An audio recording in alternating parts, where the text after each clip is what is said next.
Get ready to learn this absolutely broken combo utilizing one of the most heavily underrated counter trap cards to exist in Yu-Gi-Oh! Now because of guiding Ariadne, we can search it. I'm so excited. Keep watching guys to learn how to perform this combo and how to leave your opponent jaw drop. Before we get started, make sure to like, comment and subscribe so that YouTube algorithm sees us. We just hit 500 subscribers, which is crazy. The next goal is 1,000. Let's get there before the end of the year. I think we can do it. And with that being said, let's get straight into it. We do want to showcase the guiding Ariadne combo, so let's just go from there. We're gonna draw 3 random cards with our, pretty good starting hand here. Off the bat, seeing any odd-eyes type of card and a Skull Crowbar Joker is immediate combo. The Majesty Pegasus, the Dracoslayer. Fenrir being a very, very good card here to basically just be another body to get the Beyond the Pendulum. Main phase 1, special Fenrir will activate its effect. We'll get another Fenrir with Fenrir. That is insane.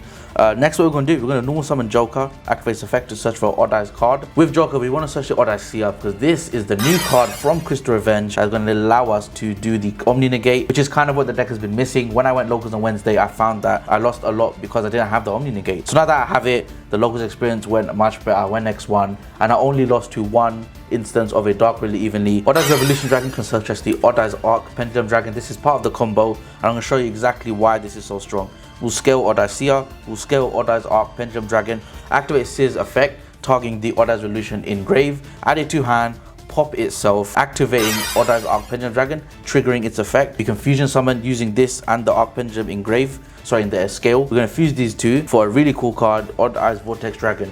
This card on summon can bounce a monster your opponent controls to the hand, which is insane, but also it's an Omni-Negate by shuffling a pendulum from the extra deck face up to the deck, and it's got 3k defense, which is really funny, really strong. So there we go, there's our Omni-Negate. We're chilling. All right, from here on we're chilling. We can get still Nibiru because Beyond the Pendulum stops monster effects, but if they Nibiru you there, you still have your pendulum summon, so theoretically you're actually fine. And if you search the Fenrir and if you have a broken card like Majesty in hand, and you can bring Vortex back as a Omni-Negate. So guys, this deck is absolutely absurd and I'm going to show you what's possible. So now that we're at this stage, what I want to do, I want to activate Odd-eyes Revolution's effect. I'm going to send it to grave to search for a Luster Pendulum. I'm going to activate Luster Pendulum. I'm going to activate Majesty Pegasus. I'm going to activate Luster's effect to pop the Pegasus to add a copy from deck to hand. And because we added a copy deck to hand, our Magister Paladin later on will be able to special summon a Dracoslayer from the extra deck. Go into our Beyond the Pendulum. We're going to activate Beyond the Pendulum's effect. We're going to pay 12 and we're going to search for a Pendulum monster. We have the Luster Pendulum as a scale 5, but because we've sided in,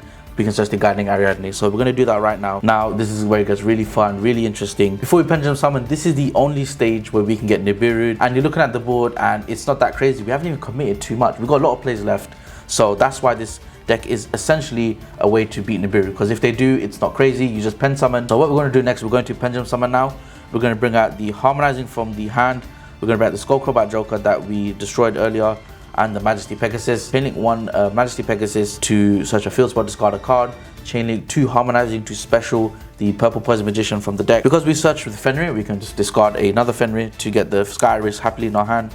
We're going to activate as well because we're going to go into Selene pretty quickly, pretty soon. Next, we'll overlay these guys for a Magister Paladin on summon, search a Pendulum monster at the end phase. Because we don't have any Dracoslayers right now in the extra deck, what we can do, we can activate Majesty's effect to search a Dracoslayer. I want to search the Dynamite Power Load because this card is pretty strong. We want to get a Dracoslayer from the scale to the extra deck, so let's pop the Luster. We're going to activate Magister's effect, detach a Spellcaster, make sure you do that. Special summon the Luster Paladin, scale the guiding Ariadne. I'm going to do that right now. Drum roll, please. Next up, we're going to activate Iris, target the Ariadne. We're going to pop it. I'm going to search for an Odd-eyes card. We're going to search for Odd-eyes Revolution Dragon. We're going to reveal 3 counter traps, yeah? Get ready. Gravity Collapse, Gravity Collapse, Gravity Collapse. Now, I've tried Solemn Judgment and I think it's amazing. It's definitely the standard. The only out, I'm saying the only out that someone has to this kind of board is Dark really evenly in very complex board states, in a very complex maybe tournament like a YCS for example. And remember, Solemn Judgment actually halves the life point. It's very awkward to try and resolve Judgment and think you're still alive. Card is doing wonders. It's actually insane being able to tribute a synchro when your opponent summons a monster to negate the summon of that monster, destroy it, and then they can't summon until the end of their turn. So it's a pretty broken card. So we're going to search one with the guiding Ariadne. So we're going to link these people away for the Selene. So she's going to get 3 counters now. That's great. We can special summon a spellcaster from the graveyard, special summoning the purple poison magician. We actually have so much cards on the board, I'm actually worried. Summon the Ignister Prominence here. We can activate Ignister's effect, special summon a Dracoslayer from the deck. Because we haven't seen Ignis Phoenix yet, I think we're going to go that route. Next, what I want to do is actually go into a Appaloosa because we need to free space up on the board. There's just not enough space. Now guys, here's where it gets very interesting because there are some monsters in the extra deck that I've been checking in. I don't think I've shown it in a deck profile. At Arrival, Cybers Ignister, you can actually summon it as a 4K boss monster. That's something you can summon here because if you've seen the board, we have a few different attributes right now. Now, Ignister could have summoned a water or wind monster and made this even easier. So we could have done a light, a dark, a fire, and a, again, water, wind monster. And it's quite funny that at Arrival Cyber's deck, its main goal is to summon him. Yeah, we can do it in Ignister on the way to our end combo, which is pretty disgusting. So that's just an example of what you can do. But I'm going to keep this simple just for the combo, more standard. I'm going to link away the Celine, and I'm going to link away the Joker for an Appaloosa. Next, what I want to do, I want to activate Ignister's effect, pop the Phoenix to bounce the Iris back into the deck. We're going to pop that again, activate Ignis effect. First, summoning a Dracoslayer from the deck. We're going to go into the Dynamite. We don't really care if it's a tuner. Tribute these two now for a fusion summon. We're going to go into the Dinoster. Dynamite was tributed for a fusion summon. We're going to add a Dracoslayer from here to the hand. So we don't have a Majesty Pegasus, which is fine. Instead, what we're going to do, we're going to search the Luster Pendulum and just add it back to our hand. The Power Lord's effect left. We're going to special the Pegasus right there. We're going to activate Dynamite Power Lord's effect, special summoning the Dracoslayer, which I mentioned before. Make sure you have one when you've attached it with Magister Pegasus. And we can actually overlay these if we want to. You've seen in my hand, we have an Odd Eyes Revolution Dragon. I'm going to use the Ignister Prominence as a material. I'm going to use the Majesty Pegasus as a material as well.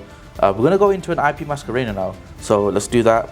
And this is great because we're able to have that, extra disruption on the opponent's turn. So we're going to activate the Odd Eyes Revolution Dragon effect to special summon the Ignister Prominence and then destroy itself. Obviously, you can set the Gravity Collapse and just chill with this board knowing it's going to do a lot of damage. But guys, that's been one end board. I'm going to show you how we can resolve it. So on the opponent's turn, we have the Gravity Collapse, of course, being a just absolutely absurd card. So when the opponent does a normal summon, special summon, or they do like a link or synchro summon, we can activate Gravity Collapse and basically win the game because we're going to end their whole turn. We can activate the IP Masquerena. Of course, we left the Majesty on the field, meaning we can go into a really strong Nightmare Unicorn, and then we have the Omni-Negate, the Vortex Dragon, and then to top it off, we have the Appaloosa. So this is a pretty strong board, and if you get Dark Ruler, it doesn't matter because when they end their turn with the trap card. So this is a really nice combo, and I think this is really strong. I just don't think this card is going to be expected at all. And there you go, guys. That is the end combo.